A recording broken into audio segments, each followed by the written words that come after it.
Why do we keep believing that heaven is some far-off place waiting for us after death? Sadhguru challenges this idea, calling it one of humanity's biggest misconceptions. What if, instead of being somewhere distant, heaven is something we can create right here and now? By shifting this perspective, he invites us to embrace a new way of living. Curious about how this idea could change the way you see the world? Have you ever thought about the concept of heaven that so many people hold on to? Sadhguru, with his profound wisdom, questions this belief and even calls it a great disservice to humanity. He argues that by believing a better place beyond Earth, we neglect the amazing world we already live in. After all, if we're always waiting for paradise later, how can we fully appreciate and take care of the present? Isn't it interesting how this belief can make us miss the beauty that's all around us? Now imagine, instead of dreaming of a faraway heaven, we decided to turn Earth into our own paradise. With wisdom and action, we could create a world where everyone lives in harmony and happiness.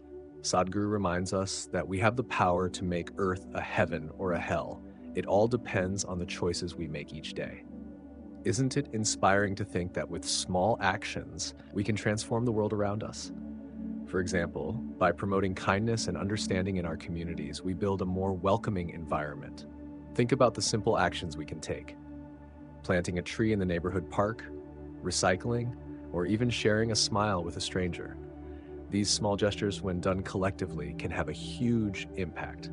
Sadhguru emphasizes that true wisdom comes from recognizing our active role in creating the world we want. If each of us took on that responsibility, just imagine how much we could achieve together. When we realize that heaven isn't a distant place, but an experience we can create here and now, it gives us a fresh perspective. This wisdom frees us from waiting and encourages us to act in the present. Who wouldn't want to live in a better world, one that we build with our own hands? Maybe it's time to embrace this idea and start making a difference today.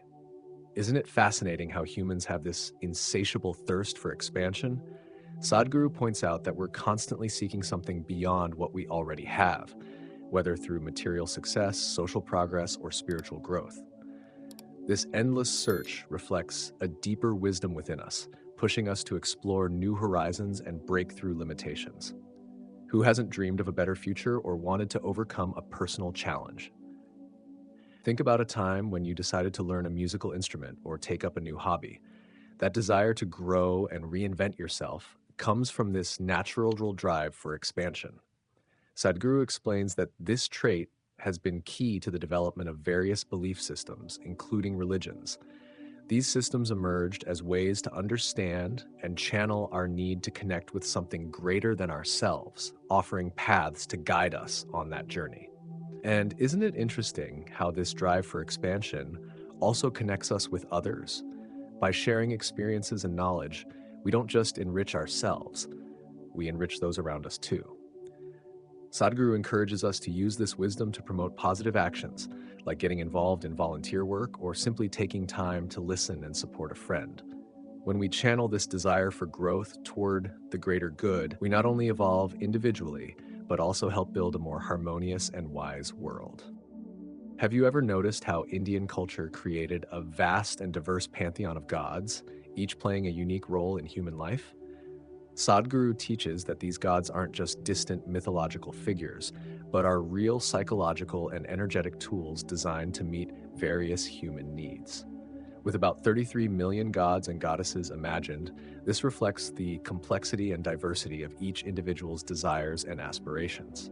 These deities represent specific qualities like wisdom, courage, prosperity, and security, offering each person a personalized way to connect with the divine. So, for example, someone looking to overcome intellectual challenges might call on Saraswati, the goddess of knowledge and the arts. Those facing danger or adversity might find courage and protection in Durga, the powerful divine warrior.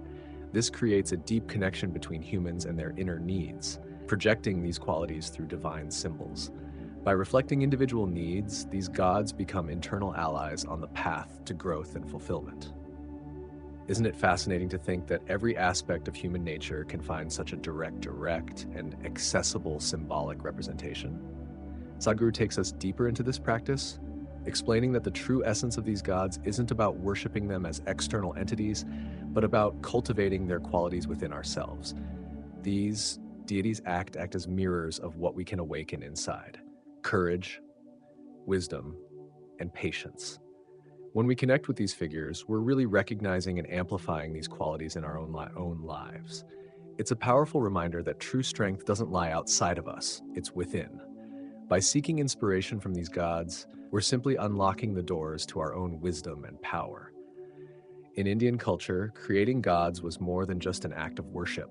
It was a deeply strategic and conscious process. Contrary to what many might think, these deities didn't emerge as distant, unattainable figures, but as human projections meant to fulfill psychological and practical needs. Sadhguru reminds us that these gods were created to offer internal support during times of need. They are tools shaped by human wisdom to assist us on the journey of life. For instance, imagine a society facing challenges like fear and insecurity. The creation of a deity that embodies strength and courage doesn't just provide a spiritual focus, it helps people develop these qualities within themselves. Sadhguru suggests that this approach, creating gods as reflections of human needs, is a valuable resource for promoting inner change and helping people deal with life's challenges more effectively. This practice invites us to rethink how we can create symbols and archetypes in our own lives, even today. By understanding that these deities are reflections of qualities already within us, we can use this wisdom to tackle our own challenges. Instead of looking for external solutions, Sadhguru guides us to use these symbolic images to tap into the strength and wisdom already inside us, transforming our experiences and elevating our state of being. Sadhguru also reminds us of the brilliance of Srinivasa Ramanujan, an Indian mathematician whose discoveries defied the limitations of his time. Despite not having a formal education, Ramanujan introduced formulas and theorems that wouldn't be fully understood until decades later. This makes us realize the importance of recognizing that true wisdom isn't confined to degrees or institutions. It can bloom in unexpected and unexplainable ways. Ramanujan is a perfect example of how clarity of mind can surpass conventional barriers. Picture this: a young mathematician without access to major universities develops theories that later help explain complex concepts like black holes. Sadhguru often uses this example to show us that wisdom knows no boundaries. It emerges when the mind opens to the unknown, when we trust our perception beyond the limits imposed by society. Ramanujan didn't rely on blind faith, but on deep clarity, something Sadhguru emphasizes in all of his teachings. This leads us to reflect on how we can apply this idea in our own lives. What if, instead of limiting ourselves to established norms, we started trusting our own ability to see beyond them? Sadhguru teaches that by seeking inner clarity, we can tap into a type of wisdom that isn't found in books, but already exists within us. Ramanujan is a powerful reminder that when the human mind connects with its true essence, it can achieve what seems impossible. Sadhguru also points out a significant misunderstanding that has persisted over time: the rejection of forms of energy and gods by Western society and, to some extent, modern India. According to him, this rejection has led to the loss of valuable cultural and spiritual practices that could help humanity live more balanced and wise lives. These forms of energy, often dismissed as mere superstitions, actually carry ancient wisdom deeply connected to the human essence. Consider the practice of honoring nature, something common in traditional cultures. In many Western societies, this may seem like an outdated ritual, but Sadhguru reminds us that these acts of reverence are ways of recognizing the vital energy present in everything around us. By rejecting these practices, we miss the chance to align with that energy and learn how to live in harmony with the natural world. It's like we've disconnected from something essential, something that could help us live fuller lives. This makes us think about how we might reintroduce these practices into our modern lives. Maybe the solution isn't just to mimic old rituals, but to rediscover the wisdom behind them. Sadhguru suggests that by reconnecting with these forms of energy, we can find an inner balance that's missing in today's world. Instead of dismissing the old as irrelevant, we can use it as a guide to navigate the challenges of modern life. Sadhguru also makes an important distinction between confidence and clarity, emphasizing that confidence without clarity can be dangerous. He reminds us that many people have blind confidence in themselves or external gods without truly understanding the reality around them. This can lead to poor decisions based more on assumptions than on a clear perception of what's really going on. Clarity, according to Sadhguru, is the real path to wisdom and success. Imagine someone walking into a dark room with extreme confidence but no idea of what's in front of them. The risk of tripping is high, no matter how confident they are. In the same way, in our lives, confidence without clarity can lead us down paths that won't take us where we want to go. Sadhguru points out that unlike blind faith, what truly matters is clarity of perception, the ability to see reality as it is, without the distortions of misguided beliefs. This perspective invites us to reflect on our own choices. Are we acting with clarity or just relying on superficial confidence? Sadhguru suggests that when we seek clarity first, confidence naturally follows. It becomes well-founded confidence, built on a true understanding of life. With this clarity, we no longer need to depend on external beliefs to make decisions. Our own inner wisdom guides us securely. In Indian tradition, liberation, or moksha, is considered the highest achievement of human life. Sadhguru emphasizes that, unlike many religions that place God or heaven as the ultimate goals, Indian culture views liberation of the mind and spirit as the greatest aim.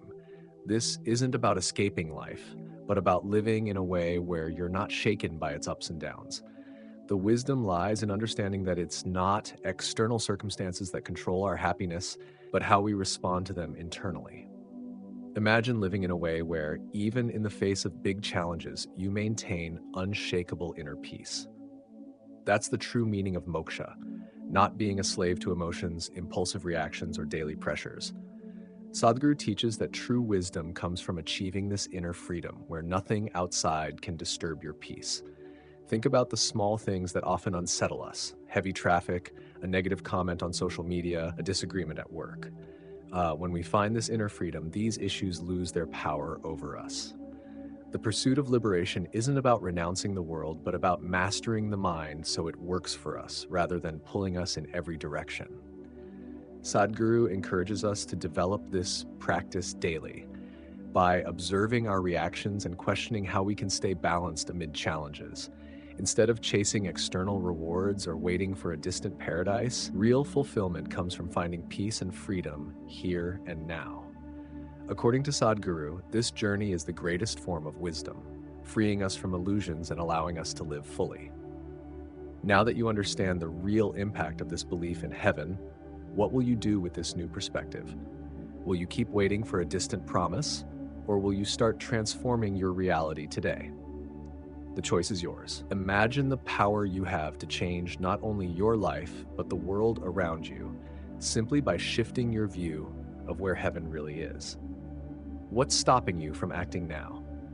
Drop a comment and let us know how you plan to apply this knowledge in your daily life.